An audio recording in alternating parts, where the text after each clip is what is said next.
পেহেলগাঁওয়ে নৃশংস জঙ্গি হামলার পর ইতিমধ্যে তদন্তভার হাতে নিয়েছে এনআইএ।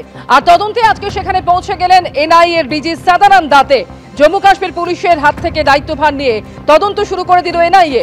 পেহেলগাঁও কাণ্ডে এফআইআর দায়ের করে এনআইএ তদন্ত শুরু করেছে এবং জানা যাচ্ছে যে হামলার নেপথ্যে 14 জন স্থানীয় বাসিন্দা এবং তাদের তালিকাও তৈরি করা হচ্ছে। পাক জঙ্গিদের লজিস্টিক এবং গ্রাউন্ড লেভেলে সাপোর্ট দিত এই 14 জন স্থানীয়, এমনই দাবি করা হচ্ছে এনআইএর তরফে। হিজবুল মুজাহিদিন, লস্কর ই তৈবা এবং জৈশ-ই মোহাম্মদ জঙ্গি সংগঠনের সঙ্গেও যুক্ত এই 14 জন স্থানীয় বাসিন্দা। এনআইএ সূত্রে এমনই একের পর এক চাঞ্চল্যকর তথ্য। সুকান্ত মুখোপাধ্যায় এই মুহূর্তে রয়েছেন আমাদের সঙ্গে টেলিফোন লাইনে। সুকান্ত, ইতিমধ্যেই তদন্ত শুরু করেছে এনআইএ। আজকে এনআইএ ডিজি তিনি পেহেলগাঁওতে পৌঁছে যান, সেখানে বৈঠক করেন এবং ইতিমধ্যেই যে তথ্য উঠে আসছে 14 জন স্থানীয় বাসিন্দা তারা এই হামলার সঙ্গে যুক্ত, কি জানা যাচ্ছে এনআইএ সূত্রে? দেখো, এনআইএ যখন তদন্ত শুরু করেছিল সেই সময় বিভিন্ন সূত্র থেকে এনআইএর কাছে যে খবর ছিল যে এই যে সন্ত্রাসবাদীদের দল যা আসিফ ফৌজির নেতৃত্বে হামলা চালায়, তারা সেই ঘটনাস্থলে কিন্তু আগেই রেকি করেছিল এবং ঘটনার আগে তারা এই লিডার ফরেস্ট বা ঘন জঙ্গলের মধ্যে তারা কিন্তু ওত পেতে বসেছিল এবং সেই সময় সেনাবাহিনী কাছাকাছি আছে কিনা, পর্যটকদের সংখ্যা কত ছিল, সেই সময় গোটা যে পরিস্থিতি ছিল হামলার অনুকূল ছিল কিনা, এই যে গ্রাউন্ড লেভেলে যে ইনফরমেশন তা কিন্তু ভেতর থেকেই গিয়েছিল আসিফ ফৌজির কাছে।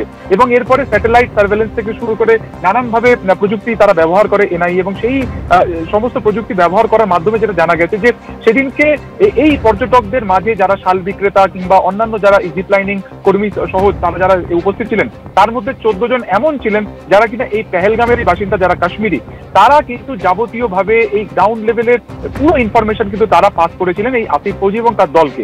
এবং তারা যেমন যেমন ইনফরমেশন পাস করেছিলেন তেমন ভাবে কিন্তু এই হামলা চালানো হয় এবং তারপরে সেখান থেকে তারা একেবারে ধীরে সুস্থে বেরিয়ে যান। এই 14 জনের নামের তালিকা ইতিমধ্যে কিন্তু তা প্রস্তুত করা হয়েছে এবং সেই ধরে আগামী দিন তদন্ত হবে।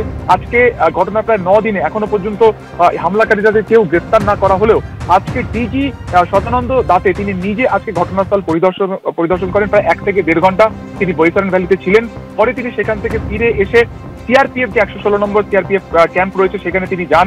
তদন্তকারী অফিসার থেকে শুরু করে সেদিনকে যারা গিয়েছিলেন এই সিআরপিএফ এর তরফে যারা সেদিনকে বৈতরণে গিয়েছিলেন প্রত্যেকের সাথে কথা বলেন, কি উপায় এই বা কোন পথে বা কোন পন্থায় এই সন্ত্রাসবাদীরা সেদিনকে 22 তারিখে এই বৈতরণ উপত্যকাতে এসেছিলেন, কিভাবে বা তারা চলে গিয়েছিলেন, এই যে পুরো রুট ম্যাপ পুরোটা কিন্তু তিনি ভালো করে তিনি জানেন এবং তিনি আগামী দিনে পরিকল্পনা কি হবে, এনআইএ কিভাবে তদন্ত করবে সেই সম্পর্কে কিন্তু একটা রোড ম্যাপ তার সাথে প্রস্তুত করেন। প্রায় 1.5 ঘন্টা বৈঠকের পরে তিনি চলে গিয়েছেন। এখন এই মুহূর্তে এনআইএর তরফে যেটা জানা যাচ্ছে যে যারা এই 14 জন যারা হেল্প করেছিল এই আসিফ ফৌজি এবং তার দলকে, তাদের কি ব্যাকগ্রাউন্ড রয়েছে। জানা যাচ্ছে যে পাকিস্তানের থেকে একাধিক সংগঠন যারা লস্কর ই তৈবার সাথে যুক্ত রয়েছে বা সন্ত্রাসবাদী কাজকর্ম সাথে যুক্ত রয়েছে, ভারত বিরোধী কাজকর্মের সাথে যুক্ত রয়েছে, তারা গ্রাউন্ড লেভেলে এদেরকে ট্রেনিং দিয়েছে।